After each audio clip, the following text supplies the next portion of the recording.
SP news live Bharat में आपका स्वागत है। हम आपको बता दें कि गोरखपुर लोकसभा सीट से एक अनूठा प्रत्याशी चुनाव अखाड़े में अपना कदम रखने जा रहा है, जिसने नामांकन की प्रक्रिया से पहले ही अपना कार्यालय राप्ती नदी शमशान घाट पर खोल लिया है, जो राजन यादव उर्फ अर्थी बाबा के नाम से उनकी पहचान है। वो पिछले 2 दशकों से गोरखपुर से लेकर दिल्ली तक और अन्य क्षेत्रों में भी अपने संघर्षों एवं आंदोलनों के माध्यम से एक अपनी पहचान स्थापित की है। इन्होंने MBA इंटरनेशनल मार्केट से अपना डिग्री हासिल कर चुके हैं। इन्होंने डिग्री प्राप्त करने के बावजूद भी किसी नौकरी से ना जोड़ने की बजाय सामाजिक परिवर्तन की दिशा में कार्य करने का निर्णय लिया और राज्य की राजनीतिक मंचों के माध्यम से आंदोलनों का नेतृत्व किया। अर्थी बाबा उर्फ राजन ने अब तक कई चुनाव में भाग ले चुके हैं, हालांकि उन्हें अभी तक चुनावी में कोई सफलता प्राप्त नहीं हुई है। उन्होंने कहा कि इस शमशान घाट में मेरा चुनाव कार्यालय होगा एवं यहाँ आने वाले लोगों से प्राप्त ₹1 सहयोग से ही वह अपने चुनाव अभियान में का खर्च करेंगे। मीडिया से वार्ता के दौरान उन्होंने बताया कि राजन यादव उर्फ अर्थी बाबा भंते जी में हूँ। अच्छा, ये बताइए, ये आपने शमशान पर कार्यालय खोला, क्या वजह है और क्या? देखिए, मैं यहाँ शमशान घाट पे चुनाव कार्यालय खोला है। हर चुनाव में मेरा शमशान घाट पे ही चुनाव कार्यालय होता है और मैं अर्थी पे ही बैठ के ही नामांकन करता हूँ, सारे प्रचार करता हूँ, क्योंकि ये अर्थी जो है लोकतंत्र का जनाजा है और ये शमशान घाट भी लोकतंत्र का, समझ लीजिए, सदन का ये जनाजा है, क्योंकि पूरे देश में भ्रष्टाचार का तराही तराही मचा हुआ है। आम जनता का कोई काम नहीं हो रहा है।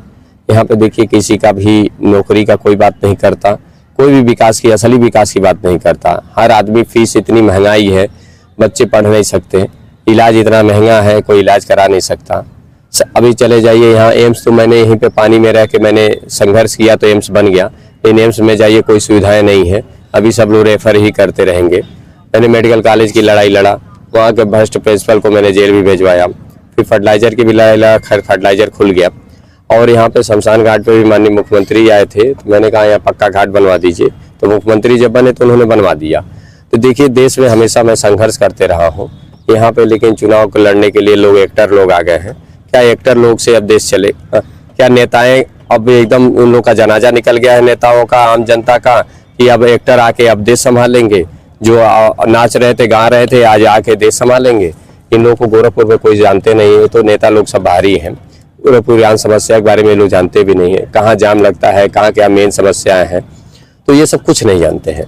हकीकत में यहाँ तो कचरा पानी पी रहे हैं गोरखपुर में लोग, कहते हैं सब लोग बंद बोतल की पानी पी रहे हैं। कोई अगर नगर निगम का पानी पी के दिखाए, अभी यही जो नेता घूम रहे हैं यही खुद नहीं पियेंगे। तो यहाँ की ऐसी समस्याएं हैं जो कोई नहीं जानते हैं।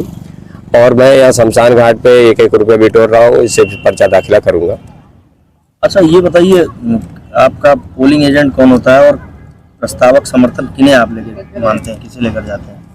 देखिए, जब पूरे देश में हर मूर्तियों में प्राण प्रतिष्ठान की जा रही है, उसमें आत्माएं भरी जा रही हैं, तो वैसे ही मेरी भी आत्माएं हो सकती हैं पोलिंग एजेंट।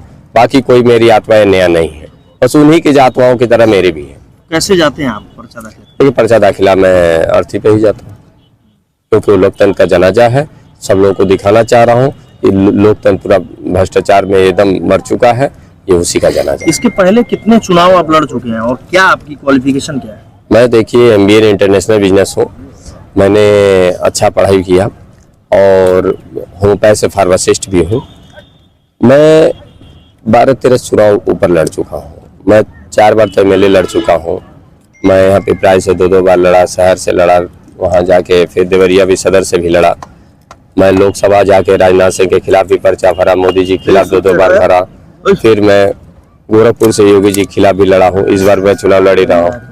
फिर MLC का 3 बार मैं लड़ा, तीनों टाइप के MLC जो होते हैं वो सब लड़ा। मैं राष्ट्रपति का भी चुनाव, जीत मिली?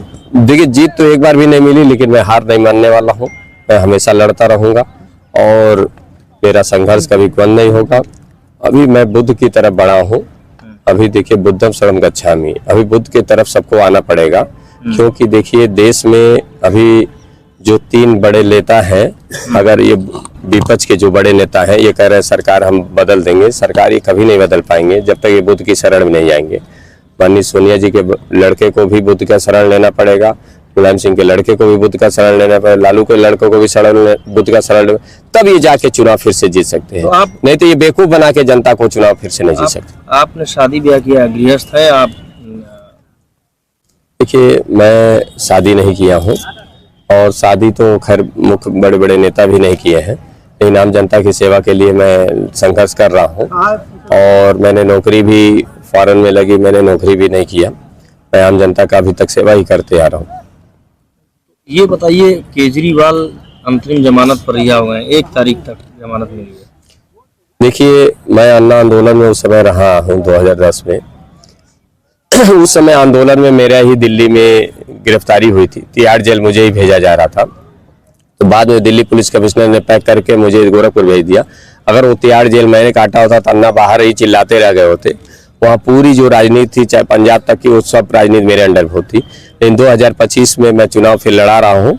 70 प्रत्याशी मेरे खुद बुद्धम सर्वगच्छामी के अंडर में चुनाव लड़ेंगे। वो केजरीवाल दोबारा मुख्यमंत्री अब नहीं होंगे, क्योंकि वहाँ पर बुद्ध का वोट समझ लीजिए 80% वोट है। इन्होंने बुद्ध के खिलाफ बोला है कि इन्होंने नोट पे बोला था कि लक्ष्मी जी और गणेश जी की फोटो लगाएंगे, इससे आर्थिक स्थिति सही हो जाएगी, जबकि ऐसा नहीं है। बुद्धि का प्रचार करिए, जो शिक्षा का प्रचार करिए, उसी से देश का विकास हो सकता है।